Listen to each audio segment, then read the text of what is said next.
the room on 4 feet shaped like lion paws. Steam rose as she turned on the taps, and hot water gushed into the tub.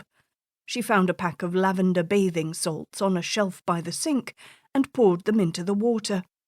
The calming scent of lavender rose and tickled her nose. She wanted to get into the bath herself, but her employer's needs had to be seen to first. Until a month ago, Lottie had been a maid at Fortescue Manor in the rolling hills of Shropshire, England. Her employer had been Lord Buckley Phipps, along with his wife and 12 children. During Lottie's 5 years at Fortescue Manor, Mrs. Moore, sister of Lady Buckley Phipps, had been a regular visitor. When she'd announced her plans for travel and the need for an assistant, Lady Buckley Phipps had suggested Lottie.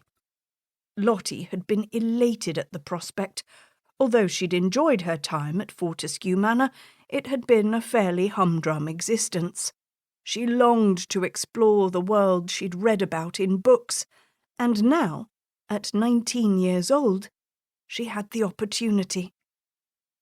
Mrs. Moore had spent a few weeks in London preparing for departure, and Lottie had joined her.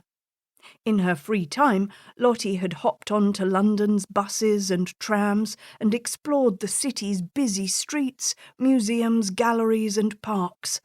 She'd also accompanied her employer to restaurants, shops and the theatre. London was noisy, smoky and grimy, but Lottie had loved it. Once the bath was ready, Lottie returned to Mrs. Moore's bedroom and found a bellboy unloading countless suitcases from a luggage trolley. They had been brought to the hotel in a separate gondola. The bellboy greeted Lottie in English. He was about the same age as her and wore a fitted red jacket with 3 columns of gold buttons. His flat red cap was secured beneath his chin with a strap, and his entire uniform was smartly trimmed in gold. Lottie told Mrs. Moore her bath was ready and began moving the cases into the simple maid's room. It was separated from her employer's brocade-furnished boudoir by a little hallway. The bellboy followed her. "Just a moment," she said, pointing at a battered case in his hand. "I don't recognize that one." "It's not yours?" His brow furrowed. "Is there a luggage label on it?" "I can't see one." His English impressed Lottie. Presumably he dealt with many tourists and could manage several languages. "Is it locked?" she asked. He laid the case flat on the floor. "No, let's have a look inside." He opened up the case to reveal a variety of gaudy blouses, skirts and dresses. Lottie pulled out a pair of lilac buckled shoes. "I don't think these are Mrs. Moore's," she said. "They're too big."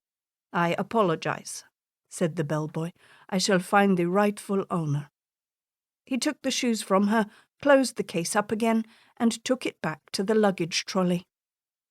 Lottie found her purse, which contained the money Mrs. Moore had given her to tip hotel staff. She pulled out a 10 centesimi coin and handed it to the bellboy. "That's very generous of you, Signorina. Thank you." He gave a grin which was handsome yet boyish. "I hope Mrs. Moore recovers soon." Lottie thanked him and he went on his way. The maids had also left, taking the wet clothes with them to be dried. The puddle of canal water had gone, and Lottie smiled. All seemed well again. She pushed open the tall shutters, letting in a blaze of midday sun. The balcony overlooked the Grand Canal, and Lottie couldn't resist stepping out and taking in the view. Boats passed on the glistening water, and the voices of the passengers carried on the warm breeze. The balcony had a wrought-iron table with 2 chairs and terracotta pots of brightly coloured flowers. Lottie breathed in their sweet scent before stepping back into the room. Mrs. Moore's colossal bed had a carved mahogany headboard.